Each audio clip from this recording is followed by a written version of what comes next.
Hello SSC 26 batch, কি অবস্থা তোমাদের? আশা করি প্রত্যেকে অনেক বেশি ভালো আছো। তো আজকে কিন্তু তোমাদের বাংলা প্রথম পত্র পরীক্ষাটা সম্পন্ন হইল। আশা করছি যে সবারই পরীক্ষা খুবই ভালো হয়েছে, কয়েকটা বোর্ড ছাড়া। স্পেশালি যারা কুমিল্লা বোর্ড কিংবা সিলেট বোর্ডে আসো, তাদের প্রশ্নটা একটু ক্রিটিক্যাল হয়েছে। বাট যারা প্রকৃত স্টুডেন্ট, যারা পড়াশোনা করছো, তারা অবশ্যই একটা ভালো মার্কস অবশ্যই তুলতে পারবা। ঠিক আছে, সিকিউ পার্টটা সহজ হয়েছিল, বাট এমসিকিউ গুলো একটু মানে ট্রিকি ছিল আর কি। যাই হোক, পারার মতো আর কি। তো একটা পরীক্ষা তো খুব ভালোভাবে কমপ্লিট হইলো। হেলিকপ্টার মিলন কিন্তু তার কার্যক্রম কিন্তু চালাই যাচ্ছে আর কি।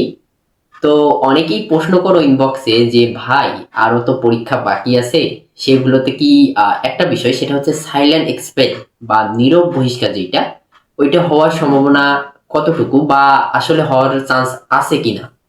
দেখো, এই এই বিষয়ে শিক্ষামন্ত্রী কিন্তু 2 দিন বা 3 দিন আগে কিন্তু একটা বিবৃতি দিয়েছে যে সাইলেন্ট এক্সপেল সম্বন্ধে। তো ওই বিবৃতিতে আপাতত আমরা ধরে নিতে পারি যে কোনো ধরনের নীরব বহিষ্কার বা সাইলেন্ট এক্সপেল কিন্তু আমাদের থাকতেছে না। ঠিক আছে, বাট তবুও কিছু ক্ষেত্র আছে যে হতেই পারে। তো আমরা একটু ক্লিয়ার হওয়ার জন্য ভিডিওটা দেখে আসি। চলো তোমরাও একটু ভিডিওটা দেখো মনোযোগ সহকারে, তারপর আমি আবার ভালোভাবে বোঝাই তোমাদের বলতেছি। নীরব বহিষ্কার বলে কোনো শব্দ থাকতে পারে না। প্রত্যেকটা আইনি ডিউ প্রসেস হতে হবে। অর্থাৎ আপনি ক্লাসরুমে নকল করেছেন কি করেননি, সেটা সেখানেই আপনাকে প্রমাণিত হতে হবে।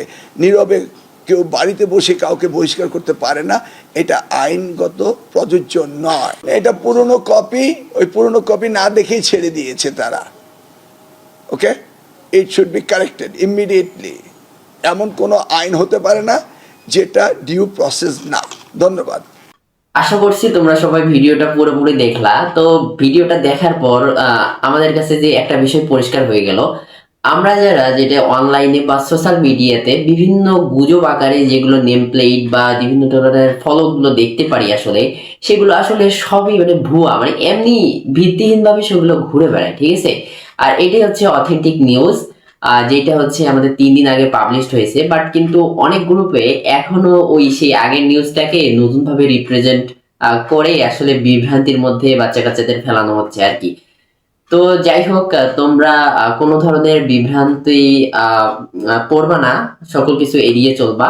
অথেন্টিক নিউজগুলা তোমরা দেখবা। আমার এই চ্যানেলে তোমরা অথেন্টিক নিউজগুলো অবশ্যই পেয়ে যাবা। ঠিক আছে, আর এ থেকে আমরা আরো একটা ক্লিয়ার ধারণা পেতে পারি, সেটা হচ্ছে তোমাদের কোনো ধরনের হচ্ছে নীরব বহিষ্কার আপাতত থাকছে না।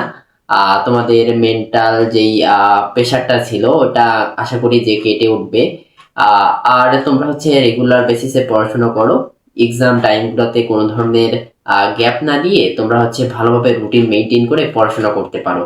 ঠিক আছে, হেলিকপ্টার মিলন আসবে, কোনো সমস্যা নেই, তুমি তোমার মতো পরীক্ষা দিবা, তারপর তুমি ভালো রেজাল্ট করবা।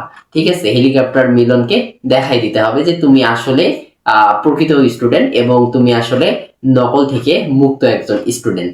ঠিক আছে, তো সবাই ভালো থেকো এবং চ্যানেলটিকে সাবস্ক্রাইব করে দিয়ে পাশে থাকার অনুরোধ রইল। আল্লাহ হাফেজ সকলকে।